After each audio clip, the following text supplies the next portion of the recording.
है जो शिव जी और पार्वती जी दिव्य वस्त्र धारण की है और जो शिव जी दिवंगत नंगे है, ऐसे श्री पार्वती तथा शिव जी को मैं प्रणाम करता हूँ। रमणीय कैलाश पर्वत के शिखर पर बैठी हुई श्री पार्वती जी कहती है, हे महेश्वर, हमें कोई गुप्त व्रत या पूजन बताइए जो 100 धर्मों से सरल हो, जिसमें परिश्रम कम करना पड़े लेकिन फल अधिक मिले। हे नाथ, यदि आप मुझ पर प्रसन्न हो तो यह विधान बताइए। हे प्रभु, किस पाप व्रत या दान से आदि मध्य और अंत रहित आप जैसे महाप्रभु हमको प्राप्त हुए हैं। तो शिव जी बोले, हे देवी सुनो, मैं तुमको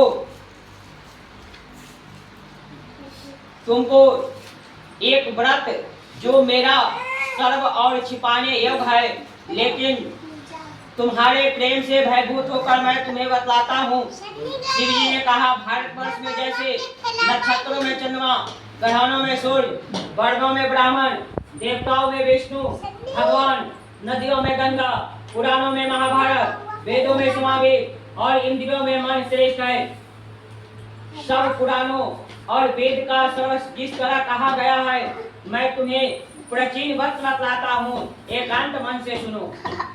जिस व्रत के प्रभाव से तूने मेरा आधा आसन प्राप्त किया है, वह मैं तुमको बताऊंगा, क्योंकि तुम मेरी प्रेयसी हो।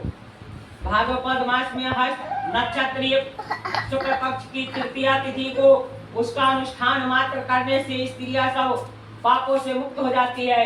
हे देवी, तूने आज से बहुत दिनों पहले हिमालय पर्वत पर इसी व्रत को किया था।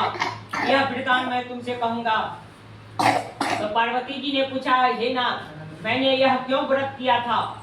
यह व्रत सब आपके मुख से मैं सुनना चाहती हूँ।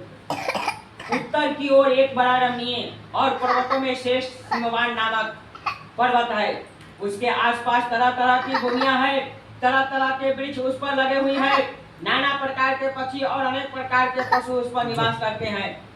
वहां पहुंचकर गंधर्व गाते हैं, बहुत से देवता सिद्ध चारण पक्षीगण सर्वथा प्रसन्न हो से विचरते हैं।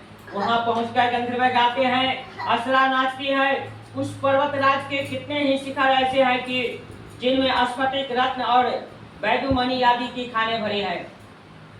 यह पर्वत ऊंचा तो इतना अधिक है कि मित्र के घर की समझकर आकाश का स्पर्श किए रहता है।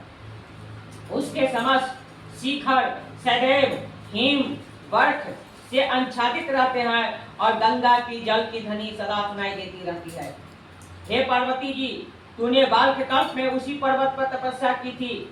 12 वर्ष तक तुम उल्टे टक्कर केवल धुआं पी कर रही है और 14 वर्ष तक सूखे पत्ते खाकर रही है। और माघ के मास में तुम जल में बैठी रहती है और वैशाख की दोपहरिया में पंचअग्नि तापती थी। और सावन महीने में जल बरसात में तुम भूखी प्यासी रहकर मैदान में बैठी रहती थी। तुम्हारे पिता इस तरह के कष्ट सहन को देखकर बड़े दुखी हुई।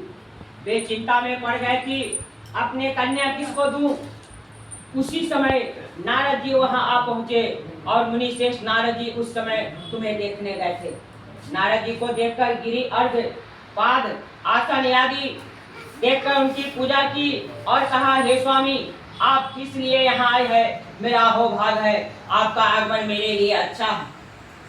नारद जी ने कहा, हे पर्वतराज सुनो, मैं भगवान विष्णु का भेजा हुआ आपके पास आया हूँ। आपको चाहिए कि योग कन्या रत्न किसी योग वर्ग को दे। भगवान विष्णु के समान योग वर्ग ब्रह्मा, इंद्र और शिव इनमें से कोई नहीं है। इसलिए मैं यही कहूंगा कि आप अपनी कन्या भगवान विष्णु को ही देवे।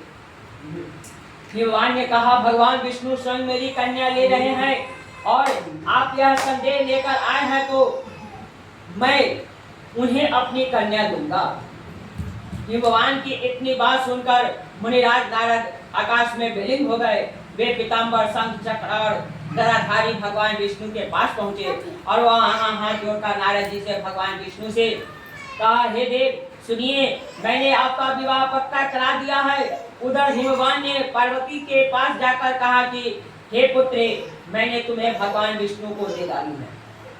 तब पिता की बात सुनकर तुम बिना उत्तर दिए ही अपनी सखी के घर चली गई और वहीं जमीन पर पड़कर तुम बड़ी दुखी होते हुई विलाप करने लगी। और तुमको विलाप कर देखते हुए